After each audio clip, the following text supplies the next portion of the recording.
Hello, my name is Chaz Burney, and this is my social justice, social problem issue presentation for the Social Work 1010 Introduction to Social Work class, instructed by Heather F. Harcourt.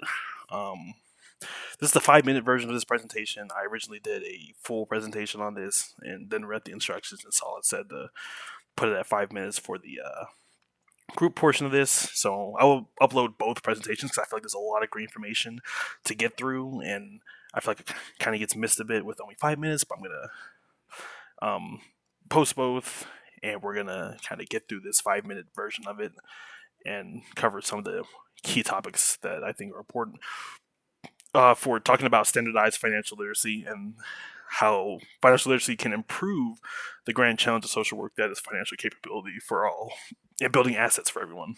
So, just to talk about financial capability real quick and what the definition of that is, financial capability is one's ability to successfully manage their own personal finance and manage their psyche along with their own personal finance. I think it's definitely a prevalent problem that a lot of people simply don't know how to manage themselves and their finance. We've seen a lot of economic disparity, a lot of division and a widening division between the haves and the have-nots, the rich and the poor, and it happens kind of across the entire spectrum when it comes to American households. A lot of families are living paycheck to paycheck. It's definitely been enhanced and exacerbated by the COVID-19 pandemic.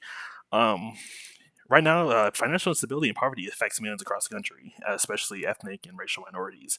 And I think you tie a lot of those problems to people not being financially literate. Financial literacy um, is essentially the ability, the skill of being able to manage your funds. It's having various knowing how to use various financial skills, knowing how to personally manage finances, how to budget, how to invest, how to save money, how to spend money efficiently, how to manage borrowing, whether that be credit, loans, or just managing your debt.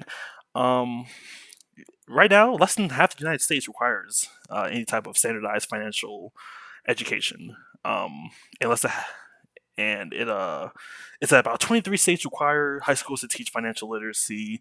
24 starting 23 in Florida, and 25 states at least require a base level economics course.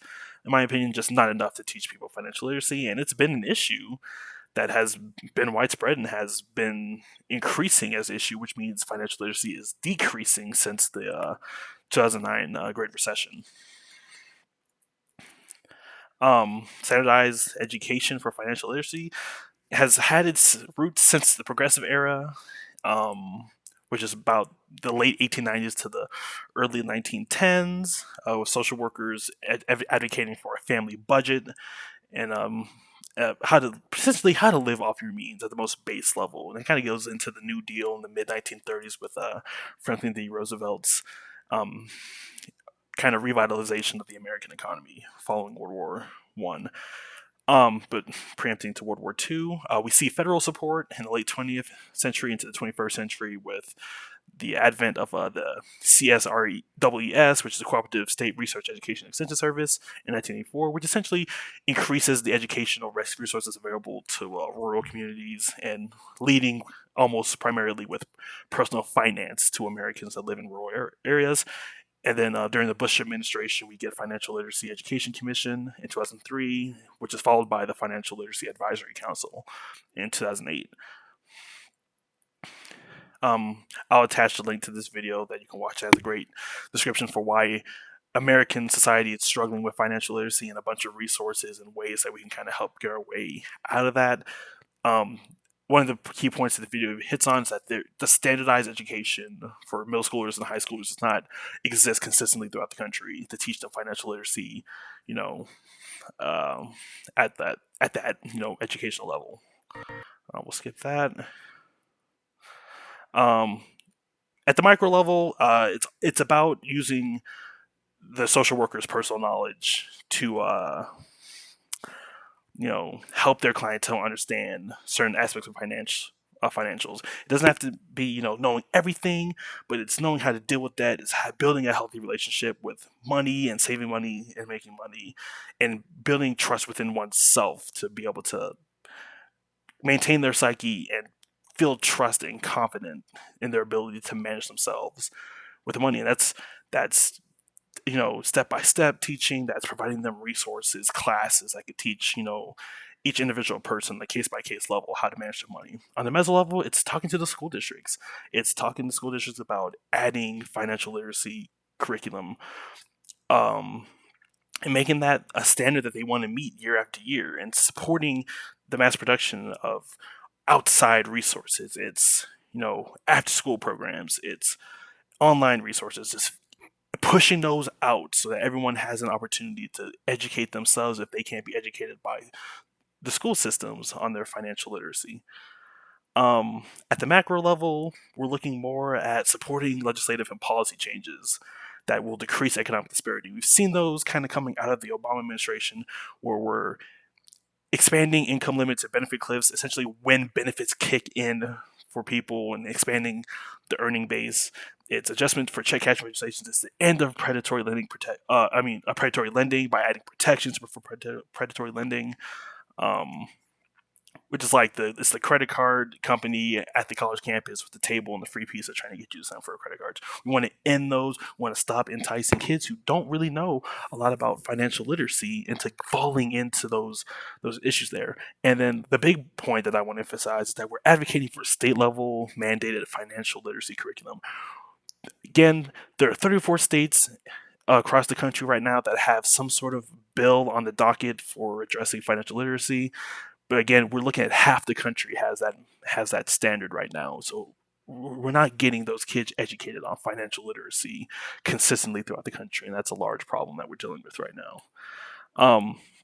When it comes to social work values and financial capability, I think it's largely on social justice. Financial capability and being financially insecure ties into a lot of problems. It relates directly to poverty, to homelessness, to unemployment, and general inequality across the board. And if we as a social work community can increase the avenues for knowledge on personal finance, we can attack all those issues at once. It is a primary issue when it comes to social injustice. We've got to teach people how to manage their funds and not get duped and tricked and put into tough situations by taking bad loans, getting into massive credit card debt, student loan debt, you name it. We want to prevent these from being crippling to households across the country. Um, and then it also has a lot to do with dignity and worth of person. Is a form of education. Education is empowerment for people. When you teach people financial literacy, you're giving them the power to feel confident and secure in their decisions that they make for themselves and their family, and how they save money, and how they use money, and how they discourage overspending and discourage over lending or over borrowing. I mean, and it's a tool also for a social worker to have. It's another tool for their arsenal to help their clientele. We're seeing a growth in the field of financial social workers, and they're becoming as wise and competent as financial advisors and bank portfolio managers. They're financially savvy people that are giving those resources to their clientele, and it's a great work. In that case, it kind of also ties into competency. It betters the field of social work in general by being well rounded and offering this service to the clientele.